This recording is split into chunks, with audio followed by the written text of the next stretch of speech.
Well, speaking of Thurman, it sounds like you're automatically picking him to beat Stanionis, who obviously is scheduled to face him December 9th here in Vegas. What's your thoughts on that fight? That's a real tough fight. That's a tough fight. Wow. You know, stylistically, it's very contrasting styles.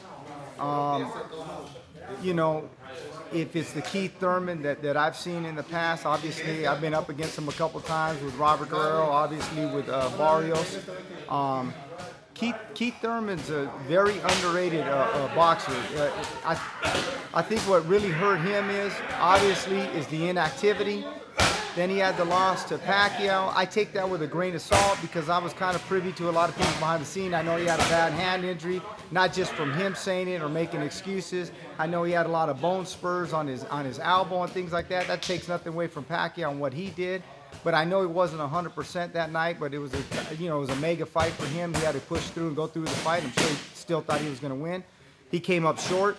But outside of that, you know, he's been victorious every single time, and he's a very underrated boxer.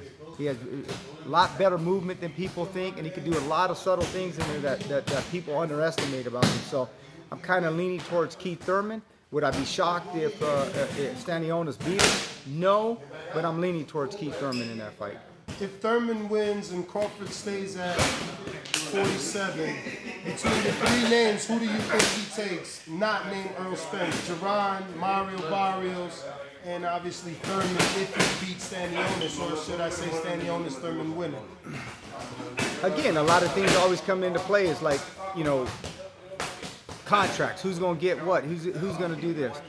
Of the three, the one guy that's always up for the challenge, and I know this, he doesn't put, you know, of course you want to get compensated for what you do. But Barrios is about his legacy, about fighting the best.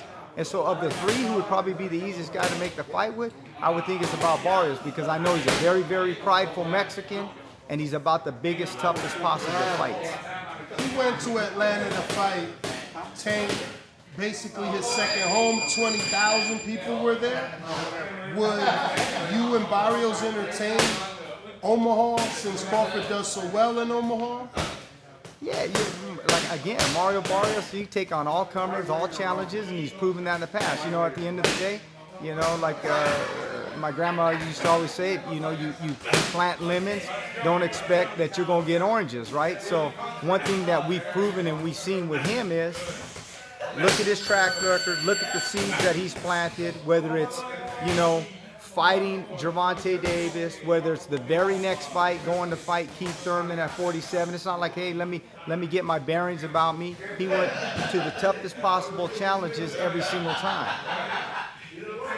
So obviously on the 25th you got, the rumor is, I don't know if you want to confirm or deny, that Hector and Rocha has been placed on the Benavidez card. You know, we haven't got no contract. We haven't got anything that tells us that of that nature. So, you know, I don't know. I don't know. So how long has Hector been out here? Is he in shape if that fight last minute gets added to that card, or at this point is it too late for you? We're ready. You know what I mean? Look, we fought Chris Colbert on 2.5 weeks' notice. We fought Gutierrez on 4 weeks' notice.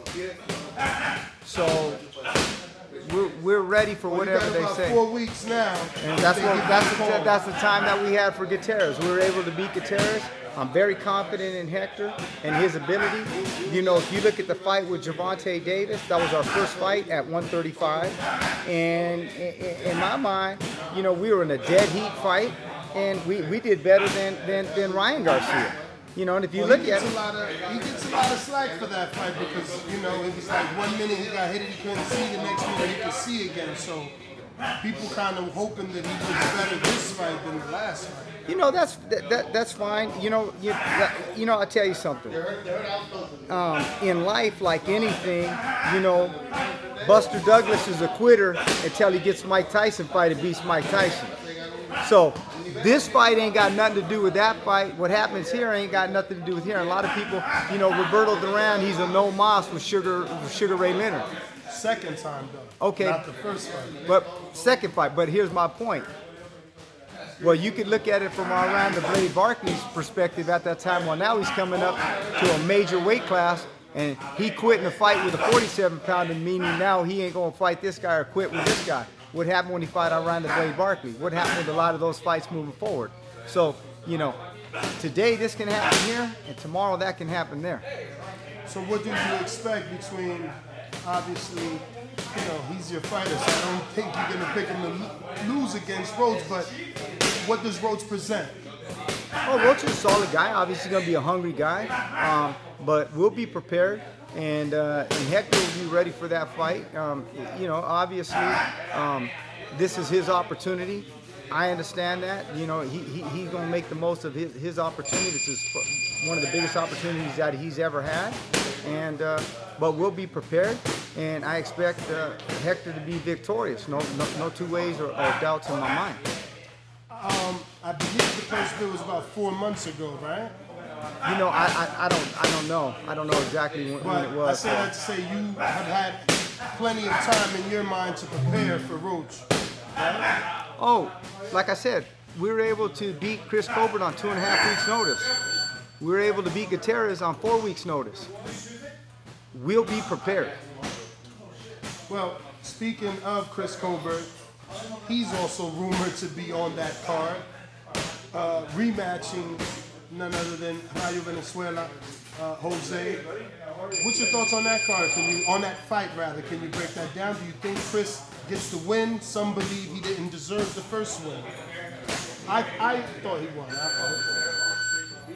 You know, when fights are that close and rounds are that close, they become subjective. You know that, and I know that, and then styles become a place unless it's a flat-out much dominant performance or there's multiple knockdowns or so forth. It was a close fight. I was there ringside. It could have went either way. So we'll have to see how the second fight plays out. YouTube family, don't forget to hit that like button. Subscribe to the YouTube channel. Help us get to that 1 million subscribers. We're on the road to 1 million. And obviously, we have other great content on our Patreon channel. So since this video is over, head on over to our Patreon and check out all the exclusive content or right here on our YouTube members.